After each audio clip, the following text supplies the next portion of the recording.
Tengan todos buen día. Tenemos en este día tenemos el honor de tener a un invitado especial, el señor Friedrich Nietzsche, cuyo propósito es llevar a ustedes conocimientos sobre el tema moralidad e inmoralidad en Humano, demasiado humano, que es su primera obra. Damos seguimiento a su participación. Sea bienvenido, señor Nietzsche.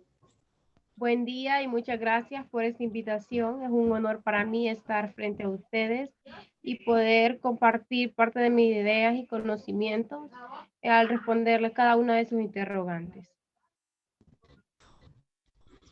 Como primer pregunta sería, ¿cuál es el propósito de su obra titulada Humano, demasiado humano?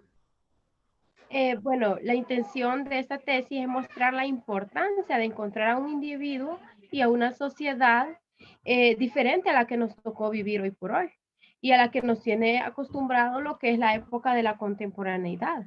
El propósito en sí es ese, ¿verdad? De desenmascarar lo que son los ideales y los valores absolutizados, poniendo de manifiesto eso de que de demasiado humano hay por debajo de ellos, ¿verdad? Y no se ponen en práctica.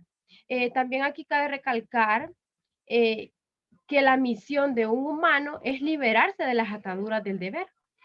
¿Para qué? Bueno, para lograr lo que es la primer victoria y constituirse como hombres libres. Es por ello que yo tengo esa frase que dice que la libertad es la voluntad de ser responsable con nosotros mismos. Muy bien. ¿A qué se refiere usted en el aforismo número 137, donde dice de que existe un encarnecimiento contra uno mismo?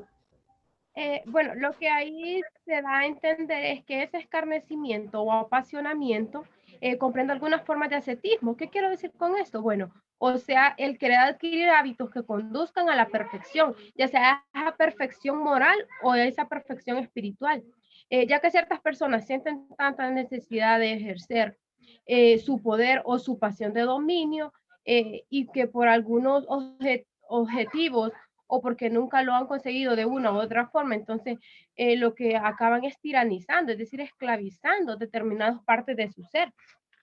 Entonces, en síntesis, lo que yo les puedo decir es que eso de escarnecer no es otra cosa o otra forma más que algo elevado de orgullo, ¿verdad? Y en es este el motivo por el cual los seres humanos perdemos de vista lo que es nuestra esencia, nuestro valor de ser únicos y llegamos a imponernos un dominio sobre nosotros mismos que quizás no tenemos el poder para responder, pero sí tenemos ese orgullo para ponerlo en práctica o para demostrar. Muy bien. Como tercer punto, sería una pregunta histórica presocrática. ¿Cómo pueden hacer algo de un opuesto?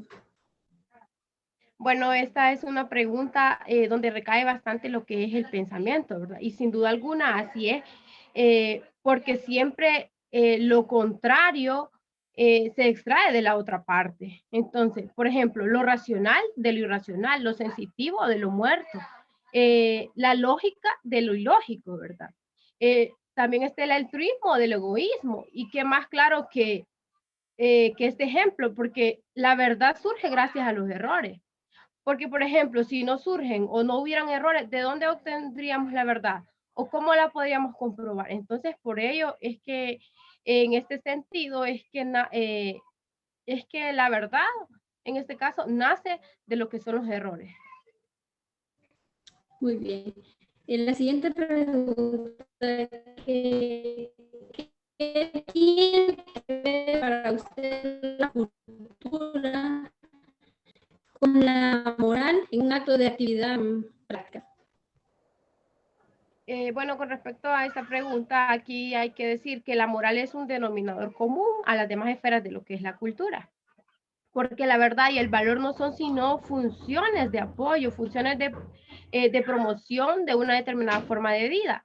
Es decir, son condiciones de existencia de determinado tipo de hombre o humanidad. Y es que nosotros podemos discernir la acción buena de lo que es la acción mala, ¿verdad? A lo que le podemos denominar que es nuestro conocimiento intelectual. Pero de nada nos sirve que en nuestra experiencia tengamos dicho conocimiento si no practicamos en nuestra sociedad. ¿Para qué? Para mejorar lo que son las prácticas culturales. Muchas gracias. Continuamos con las preguntas. Buen día, tengan todos. Seguimos con la entrevista al señor Nietzsche. ¿Qué es para usted la moral? Muy buenas tardes, muchas gracias, ¿verdad? Bueno, para mí, ¿verdad? La moral es un determinador, ¿verdad? De lo que somos como personas, la cual encierra en muchos valores como el respeto hacia el hombre mismo y hacia los demás y determina el tipo de persona que podemos ser. ¿Qué determina la relación que puede tener el hombre con el mundo?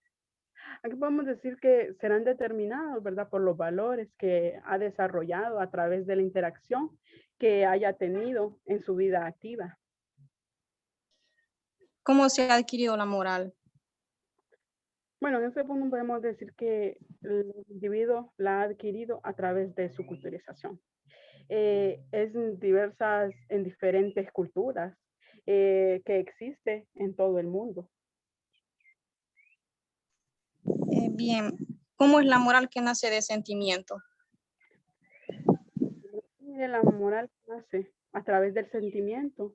No son formas de orden que están establecidas, sino que son desafíos que tenemos en nuestro interior, que tiene el hombre con él mismo, que de esta manera encuentra interesante su vida activa. Bien, ¿y a qué conduce la devoción de los creyentes hacia Dios para usted? Podemos decir que la conduce al ateísmo y a las consecuencias y a la inmoralidad que hay en este mundo.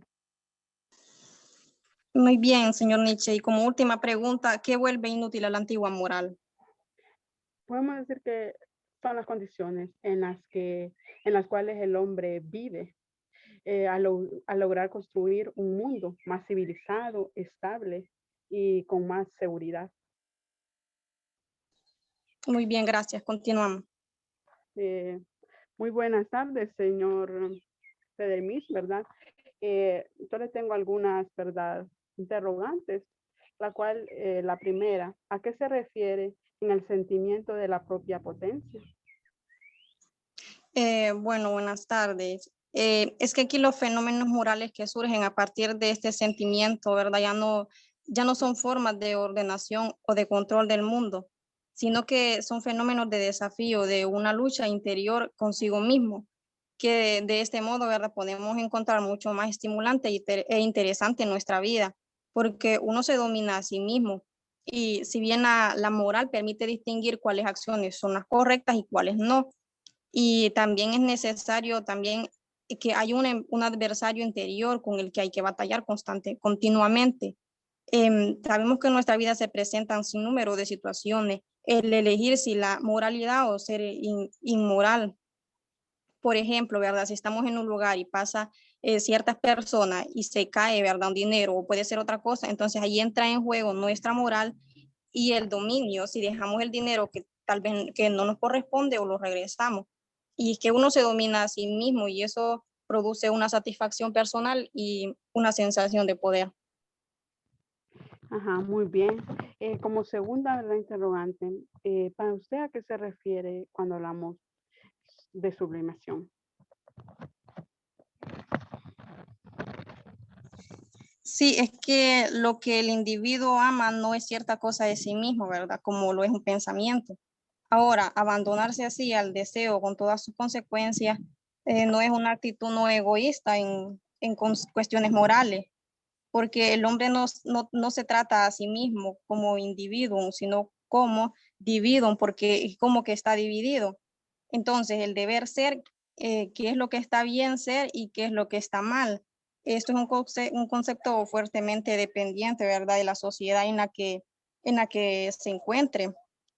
porque la moral depende de la cultura. Por ejemplo, si un individuo muere, ¿verdad?, matando a otras personas, este pudo haber hecho algo bueno porque en su entorno, en su comunidad o en su país, esto tal vez no es catalogado como malo o incorrecto, porque esto es lo que allí está pasando, la moral que tiene cada quien.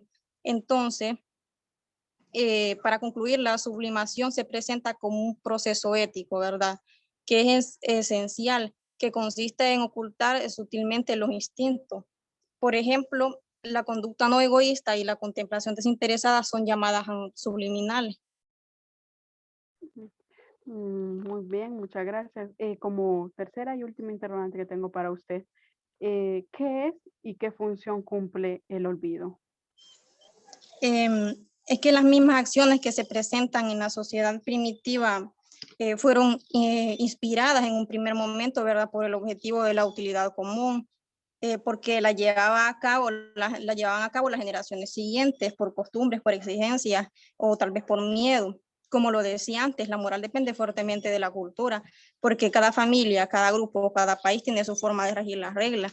Y los valores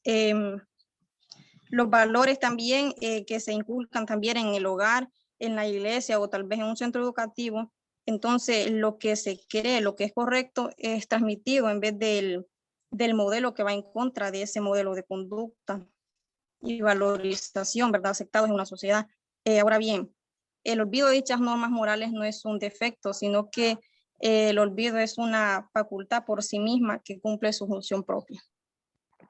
Muchísimas gracias y continuamos con las preguntas para el señor Mish.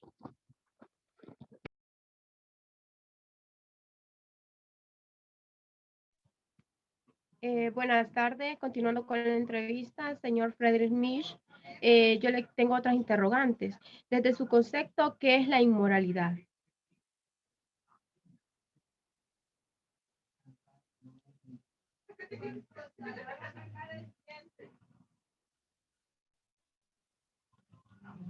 Señor Nish, repito la pregunta. Desde su concepto, ¿qué es la inmoralidad?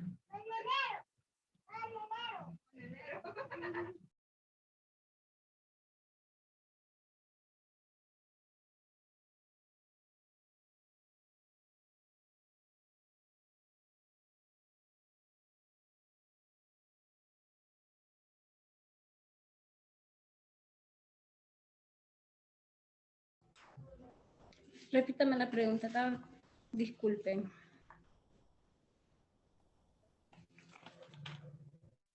Sí, desde su concepto, ¿qué es la inmoralidad? Bueno, la inmoralidad se entiende como una naturalización de la moral, es decir, valores naturales en vez de valores morales. Actuar inmoralmente la mayor parte representa placer, aún más si se produce un dolor a otra persona. ¿Por qué? Porque se está demostrando fuerza y poder. Pero esto no quiere decir de que el placer simboliza bondad o maldad en sí. El inmoral debe ser considerado como un autogozo. Es decir, sin placer no hay vida. Y la lucha por la vida es la lucha por el placer. Muy bien. ¿Por qué la moral es la autosuperación de la moral misma? Bueno, es la persecución de sus propios principios. Es sumamente curioso de que este principio de autosuperación de la moral se produce por la búsqueda de un fundamento de verdad o de valor absoluto que inspira la misma moralidad. En conclusión, este es el final o es el resultado de la misma moralización.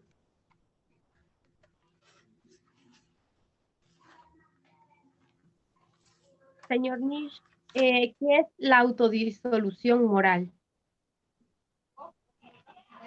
Bueno, la autodisolución moral no es nada más que el proceso que rechaza la moral por la misma moral, es decir, la misma moralidad. Existe una relación entre la disolución moral y una relación externa, que es nada más que la inseguridad, que esto hace que que haya un proceso entre lo material y lo institucional, que no es más que todo que lo que hace posible el miedo. Bueno, como otro de los temas que menciona en su obra, queremos saber ahora cómo era la moral metafísica y cristiana. Bueno, en realidad esta moral creía en una esencia divina, no es más que Dios. Creía en la verdad, en la virtud, la justicia, el amor a uno mismo, el amor al prójimo. Esto nada más son unas pequeñas reconocidas proyecciones a las consecuencias circunstanciales. En el aforismo 344 de la Gaia de la Ciencia expresa que el amor a ese culto a la verdad es un valor absoluto que no termina más que disolviendo la moral, no es nada más que decir la muerte de Dios. Y ahorita que hace mención a la muerte de Dios, entonces yo le consulto de qué se habla en el aforismo 357, que hemos escuchado y se hace mención a Dios. Bueno, en el aforismo 357 nada más habla del ateísmo absoluto. Honestamente es una victoria final fatigosamente conquistada de la conciencia europea en cuanto esto es el acto más rico de consecuencias de una milenaria educación en cuanto a la verdad. En su momento final se descubre la mentira de la fe en Dios, que se ve propiamente cómo se venció al Dios cristiano, que se venció, o decir la muerte de Dios, que se hizo por la misma moralidad cristiana o por la misma fe. La autodisolución de la moral y la muerte de Dios tiene todos los rasgos por este mismo proceso. En el libro del crepúsculo de los ídolos se resume el título como el mundo del mundo verdadero, perdón, que se trata de nada más que una fábula. Trata de un proceso vinculado a esta especie de lógica interna, al mismo discurso moral y metafísico que hemos visto y hemos hablado anteriormente. Bueno, señor Friedrich Nietzsche, esto ha sido todo. Ha concluido la entrevista. Creo que nos ha dejado claros los puntos que el día de hoy hemos tocado y le agradecemos por su tiempo. Y esto ha sido todo. Muchas gracias. Gracias a ustedes por haberme invitado. Bueno.